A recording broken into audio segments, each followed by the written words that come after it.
Mary, thank you so much for coming over again today. It's always a blast to come and hear your stories.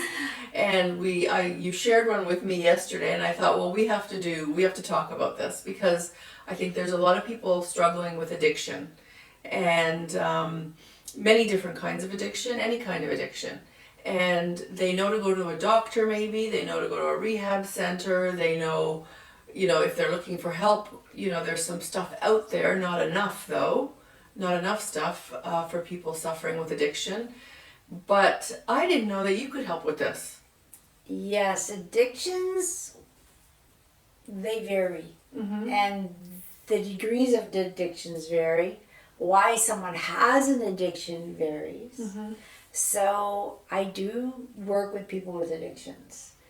It's really interesting when people come, they're usually find me some way. And it's usually some strange way they found me, but they're at their last wits. Yeah. Generally, That's generally the people you get. Yeah. I've generally tried people this, try everything else I've tried before that. they'll come to you.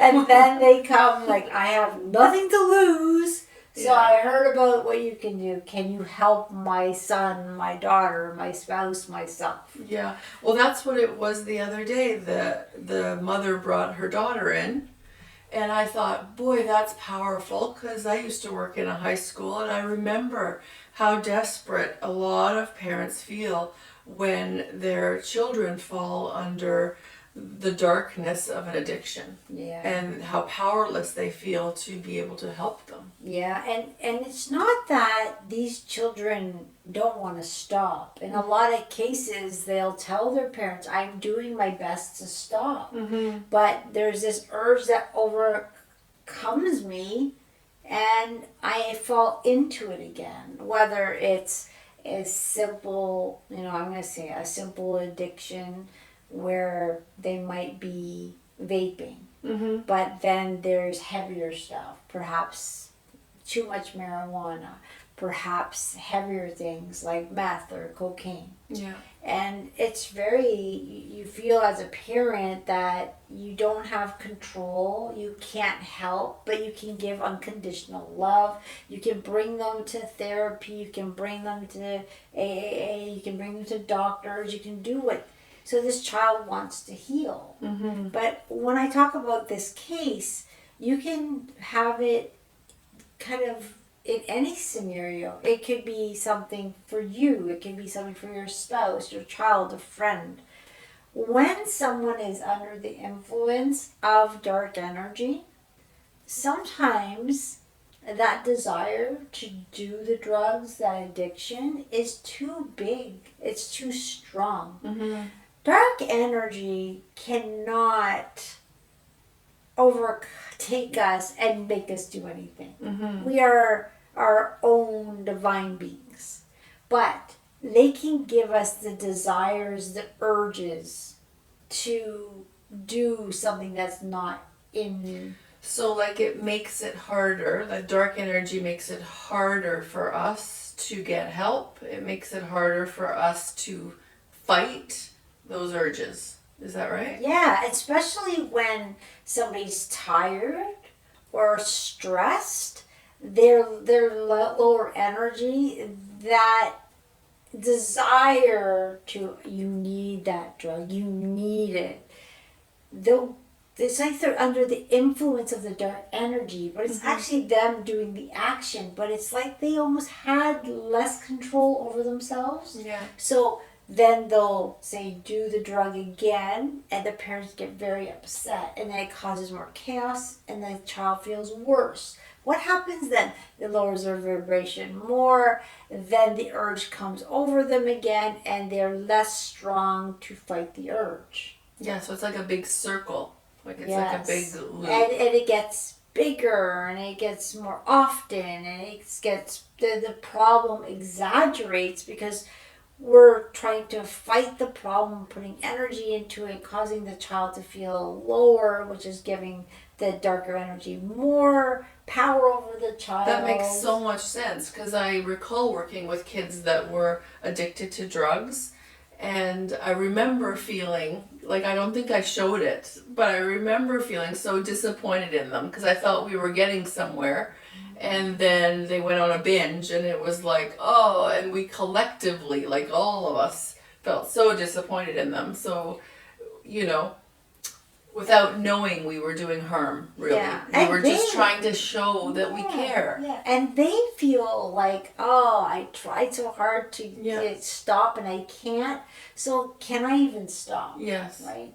So there is help out there, whether, and I'll just name a bunch of addictions, because addictions all kind of have, there's this undertone. The person wants to do better, but they just can't. So I generally deal with people who are ready to heal, who want to heal, who come in here willingly, or at least the parents say, hey, you're going to go see this girl, Brenda, and she's going to work with you, and let's see what happens. And the kid comes in willingly with an open mind. Well, I feel like any of the kids that have ever come to see you for anything are so open to, way more open than people our age to this kind of stuff. Have I ever told you that I love working with kids? Anyone, teenagers, young kids in their 20s, they have a more openness. Their DNA is slightly different than ours. I know that might sound weird, but they're like evolved humans. So they're really connected. And we're uninvolved. I think I just got offended. We're working on it though. We can evolve as we allow this new energy to work on us.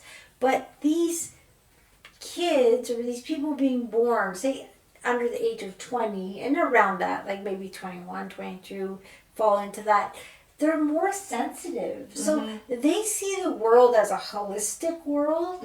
So they feel the burden of the world. So sometimes, because of their openness, their light that they hold, they can be bothered more easily. Well, that's such a bad recipe. Like, if they're more sensitive and more open, and they're seeing the burden of the world every day on those phones, like, that is a recipe for disaster. Yeah. And before we get into, don't let me forget, I know this might be actually too long, but how do people pick up these entities? Yeah.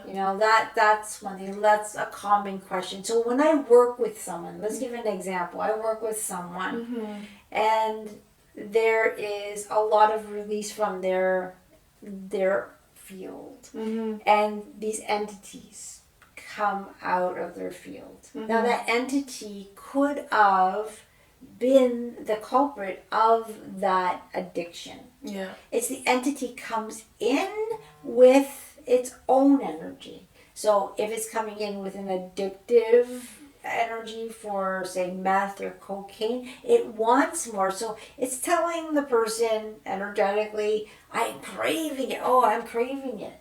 Sometimes these people say, my child has never done drugs, never even wanted to take an Advil, and now they're hooked on hardcore drugs. How is that possible? Yeah. First thing I'll ask is, have they been to a party where they were knocked out, like blanked out?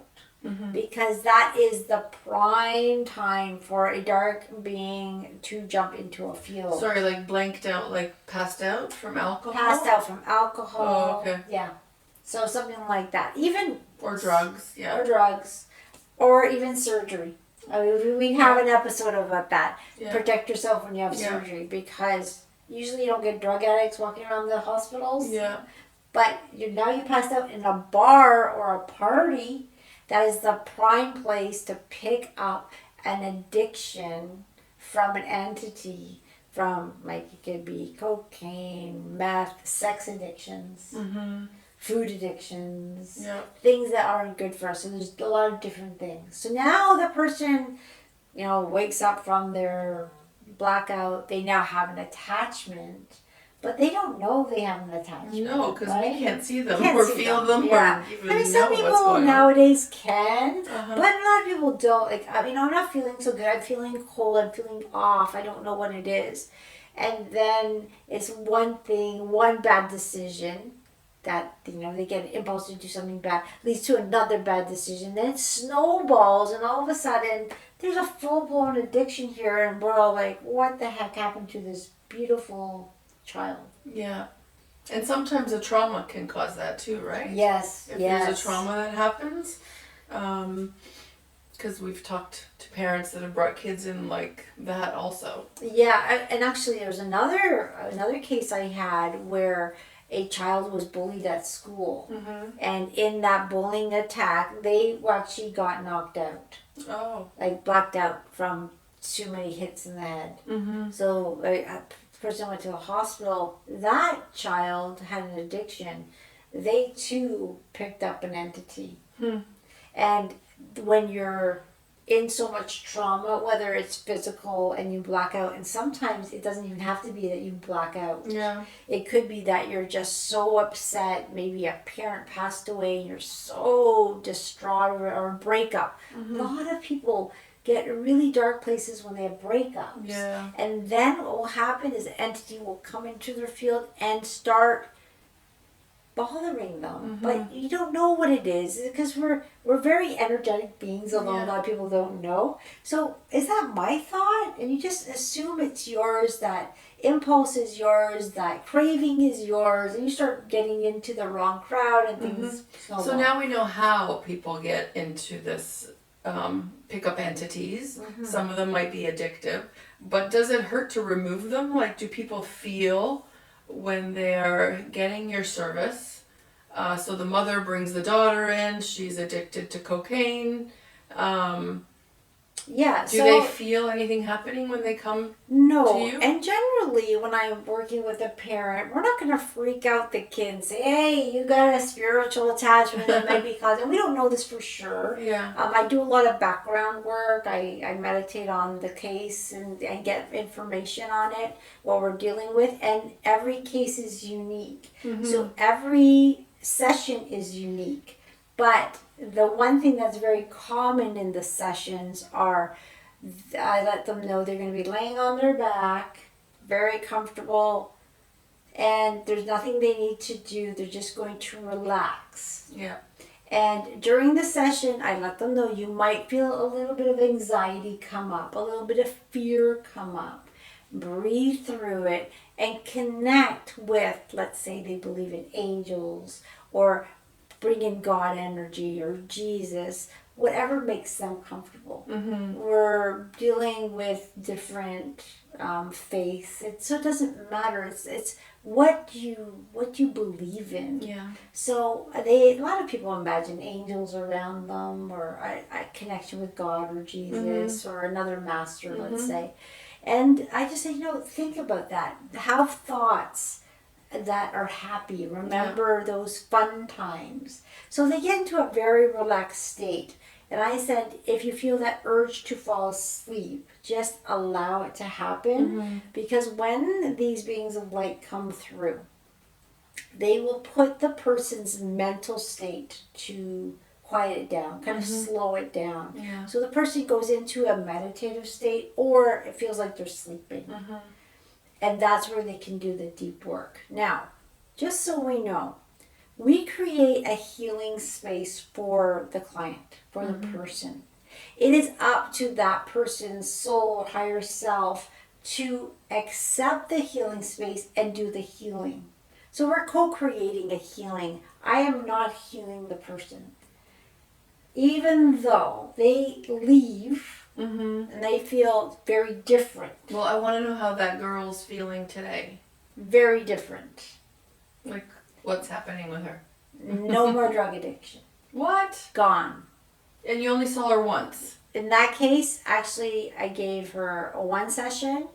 Generally, what I like to do is follow up with a second session a week later. The first session that we do, actually, the first session is the one where we're pulling out the entities and doing a lot of healing, and then bringing in extra protection. It takes 1 week to fully integrate. Yeah.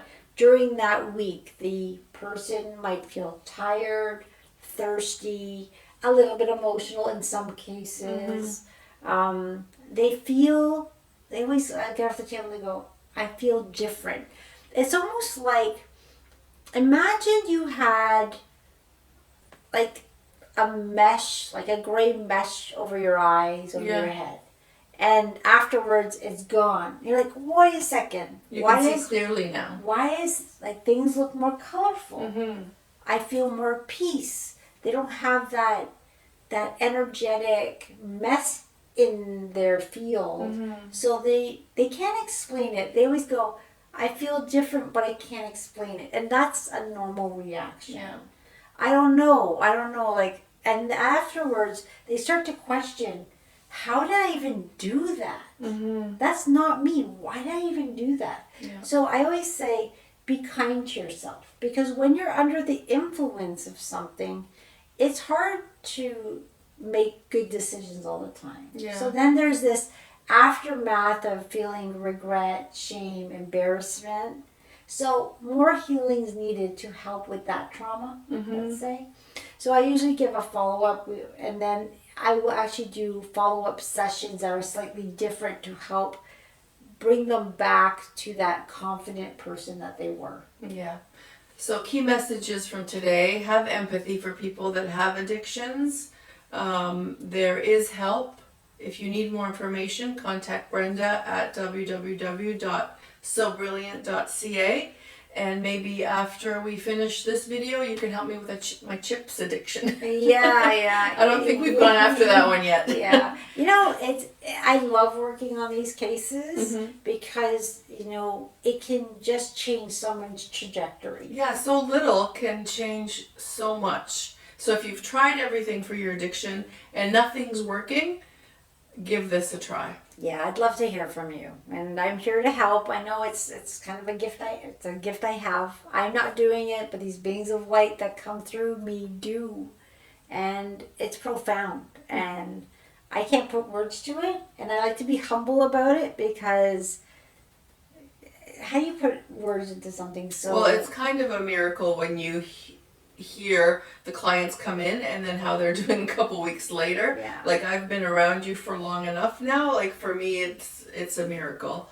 But you have to experience it yourself. You can't take anybody's word for it. Yeah. If you are struggling with addiction, if you know somebody struggling with addiction, give Brenda a call. Give me a call. I'd love to hear from you. Thanks, everyone. Thank you for joining us. If you have any questions or comments, visit us at sobrilliant.ca. Sending you lots of love and light. Until next time.